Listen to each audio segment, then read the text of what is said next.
जिससे वर्ल्ड की 69% पॉपुलेशन डरती है, उसका टेक्निकल डेफिनेशन है irreversible cessation of all brain functions, which means brain dead होना ही अल्टीमेट डेथ कहलाता है। और इसीलिए अगर ब्रेन को किसी तरीके से रिस्टोर कर लिया जाए तो हम अमर हो सकते हैं। बट ब्रेन इतना डेलिकेट ऑर्गन है कि इसे टच करने से ही इसके कई न्यूरॉन्स मर जाते हैं। ब्रेन के क्रेनियल नर्व्स को भी किसी और सिस्टम या बॉडी के क्रेनियल नर्व से जोड़ना फिलहाल बायोलॉजिकली इम्पॉसिबल है। एक अमेरिकन न्यूरोसर्जन थे by the way, Robert white के नाम से। इन्होंने एक ऐसा एक्सपेरिमेंट अटेम्प्ट किया था जिसमें इन्होंने एक बंदर के सर को दूसरे बंदर के धड़ से जोड़ दिया, लेकिन इस एक्सपेरिमेंट के महज 8 दिनों बाद ही उस बंदर की मौत हो गई। अब भले ही एक्सपेरिमेंट फेल हो गया, डोंट वरी, आज क्वांटम मैकेनिक्स ने कॉन्शियसनेस की मदद से इमॉर्टल होने का एक रास्ता खोज निकाला है। बेसिकली कॉन्शियसनेस हमारे ब्रेन में डेवलप होता है, जिसे इस्तेमाल करके हम अपनी आसपास की चीजों को पर्सनल लेवल पर समझ सकते हैं। सो consciousness is like an operating system of the brain, और इसी के जरिए हमें खुद की एक इंडिविजुअल पर्सनालिटी भी मिलती है। तो अगर किसी का कॉन्शियसनेस कॉपी कर लिया जाए तो उसका पूरा लाइफ टाइम का डेटा, उसके सोचने का तरीका, उसकी फेवरेट चीजें एटसेट्रा एटसेट्रा हमेशा हमेशा के लिए एग्जिस्ट करेगी और वो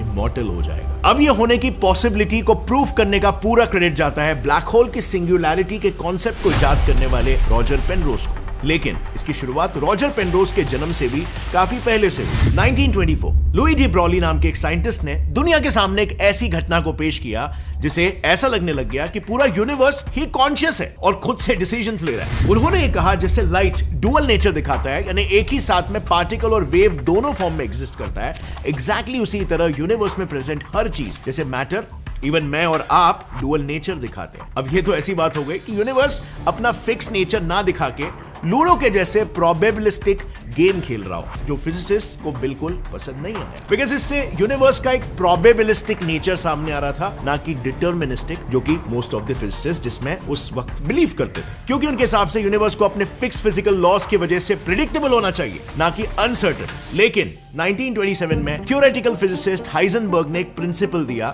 जिसका नाम था अनसर्टेनिटी प्रिंसिपल। अब इसके तहत उन्होंने बेसिकली ये कहा कि हमारे लिए क्वांटम पार्टिकल्स का पोजीशन और मोमेंटम एक साथ मेजर करना इम्पॉसिबल है। अब उस वक्त साइंटिस्टों को डी ब्रॉली हाइपोथेसिस और अनसर्टेनिटी प्रिंसिपल, ये दोनों ही चीजें हजम नहीं हो रही थी, पर कुछ फिजिसिस्ट लाइक नील्स बोर और मैक्स प्लैंक इन कॉन्सेप्ट्स के साथ थे। और फिर इन कॉन्सेप्ट्स को समझकर जब नील्स बोर ने डबल स्लिट एक्सपेरिमेंट परफॉर्म किया, तब उन्हें काफी वियर्ड रिजल्ट्स मिले। सो हुआ यूं कि जब नील्स बोर ने हाई स्पीड इलेक्ट्रॉन्स को डबल स्लिट से पास किया, तब उन्होंने ये देखा कि इलेक्ट्रॉन्स राइट या लेफ्ट स्लिट से पास होकर स्क्रीन पर रैंडमली टकरा रहा है और एक इंटरफियरेंस पैटर्न क्रिएट हो रहा है, मानो इलेक्ट्रॉन्स एज वेव्स बिहेव कर रहे हैं। लेकिन फिर उन्होंने जब उसी सेम सेटअप में एक डिटेक्टर की मदद से कॉन्शियसली इलेक्ट्रॉन्स के बिहेवियर को ऑब्जर्व किया, तब उन्होंने ये नोटिस किया कि इलेक्ट्रॉन्स वेव की तरह नहीं बल्कि पार्टिकल की तरह बिहेव कर रहे हैं, क्योंकि स्क्रीन पर एक इंटरफियरेंस पैटर्न नहीं इस बार बल्कि पर्टिकुलर पैटर्न बना हुआ था। इन शॉर्ट, जब भी कोई कॉन्शियस बीइंग या मेजरिंग डिवाइस इलेक्ट्रॉन की एक्टिविटी को कॉन्शियसली मॉनिटर करता है, या फिर फिजिक्स की भाषा में जैसे कह सकते हैं मेजर करता है एक्टिवली, तो electrons for some weird reason अपने वेव स्टेट से पर्टिकुलर स्टेट में ट्रांसफॉर्म हो जाते हैं, पार्टिकल बन जाते हैं। और इसीलिए 1932 में फिजिसिस्ट वॉन नॉयमन ने साइंटिफिक कम्युनिटी के सामने एक जनरलाइज स्टेटमेंट पास किया। उन्होंने कहा कि जब भी कोई कॉन्शियस क्लासिकल ऑब्जेक्ट या apparatus के थ्रू हम क्वांटम ऑब्जेक्ट्स को देखते हैं, तो क्वांटम सिस्टम अपना रूप बदलता है और वो एक नए सिस्टम में तब्दील हो जाता है। अब क्योंकि कॉन्शियसनेस एक काफी इंटरेस्टिंग टॉपिक था और क्वांटम मैकेनिक्स के साथ लिंक करके कॉन्शियसनेस के एग्जिस्टेंस का आंसर मिलते दिख रहा था, बस फिर क्या था, काफी सारे साइंटिस्ट, यहां तक कि जाने माने क्वांटम फिजिसिस्ट एरविन श्रोडिंगर भी इसमें कूद पड़े और उन्होंने सीधा क्वांटम पार्टिकल्स के लिए एक वेव इक्वेशन डिराइव किया। यह इक्वेशन बेसिकली ये बताता था कि कोई पार्टिकल लेफ्ट जाएगा या राइट, बट इस इक्वेशन का एक तीसरा स्टेट भी था कि पार्टिकल दोनों डायरेक्शन में जा सकता है अनटिल एंड अनलेस उसका वेव फंक्शन किसी कॉन्शियस मेजरमेंट के चलते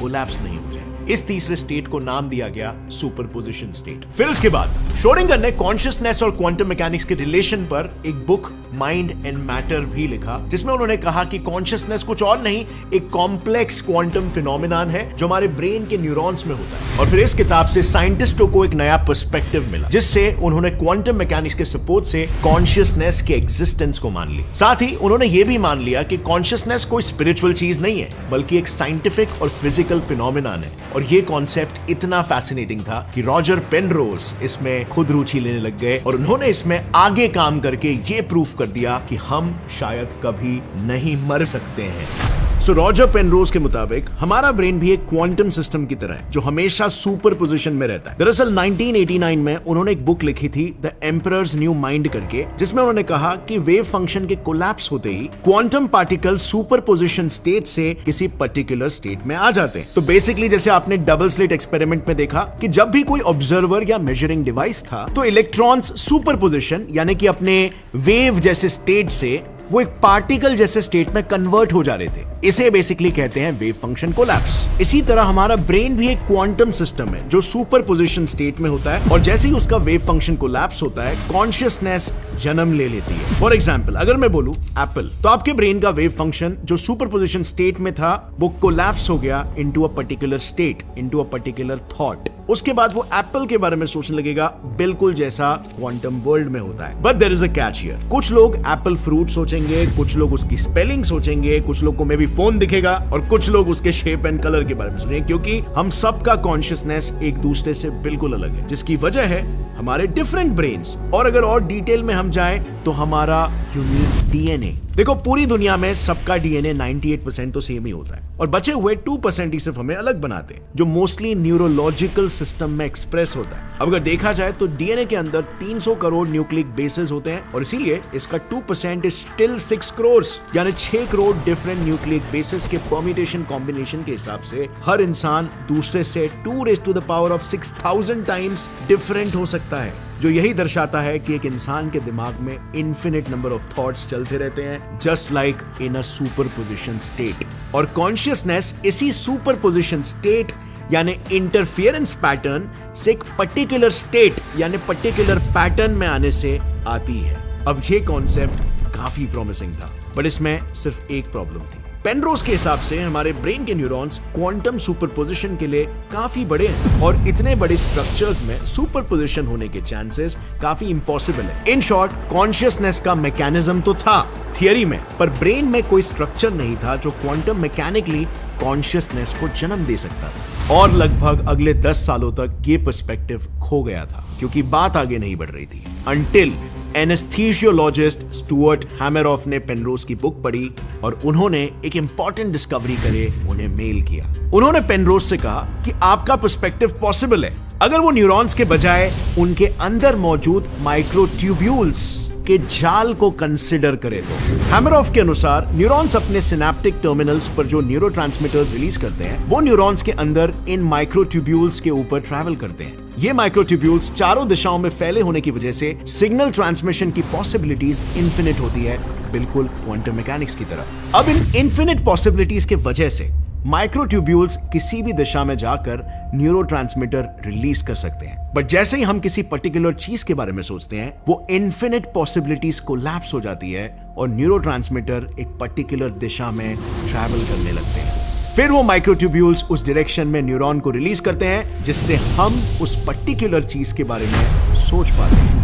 ब्रिलियंट एक्सप्लेनेशन, राइट? बट आज भी काफी सारे साइंटिस्ट, फिजिसिस्ट और फिलोसोफर्स इस रिसर्च में बिलीव नहीं करते। उनके हिसाब से कॉन्शियसनेस एक फिजिकल फिनोमेनन है ही नहीं और इसीलिए उसे क्वांटम फिजिक्स से स्टडी नहीं किया जा सकता। वहीं पर दूसरे तरफ इलॉन मस्क है जो पेनरोज की तरह कॉन्शियसनेस को एक फिजिकल क्वांटिटी मानते हैं। इनफैक्ट उन्होंने एक इंटरव्यू में ये तक बोल दिया था कि कॉन्शियसनेस कॉपी किया जा सकता है और वो ऐसे हवे में ये बात नहीं कर रहे क्योंकि वो खुद न्यूरल लिंक के जरिए इसी चीज पर काम भी कर रहे हैं, जिसके बारे में हमने बाय द वे इस वीडियो में बताया था। पर चलो एक बार इसे फिर से रिकॉल कर लेते हैं। न्यूरलिंक बेसिकली एक 3072 इलेक्ट्रोड से बनी हुई चिप है जिसे ब्रेन में इम्प्लांट किया जाएगा, जिससे ब्रेन एक कंप्यूटर से कनेक्ट हो पाएगा। इनफैक्ट इसे एक बंदर पर सक्सेसफुली टेस्ट भी किया गया है। इस वीडियो में आप देख सकते हो कि न्यूरलिंक इम्प्लांट करने के बाद कैसे वो मंकी अपने ब्रेन के जरिए ये गेम को कंट्रोल कर रहा है। एंड आई नो इस एक्सपेरिमेंट को देखने के बाद आपको यही लग रहा होगा कि कॉन्शियसनेस को रीड करना काफी स्पेक्युलेटिव, लेकिन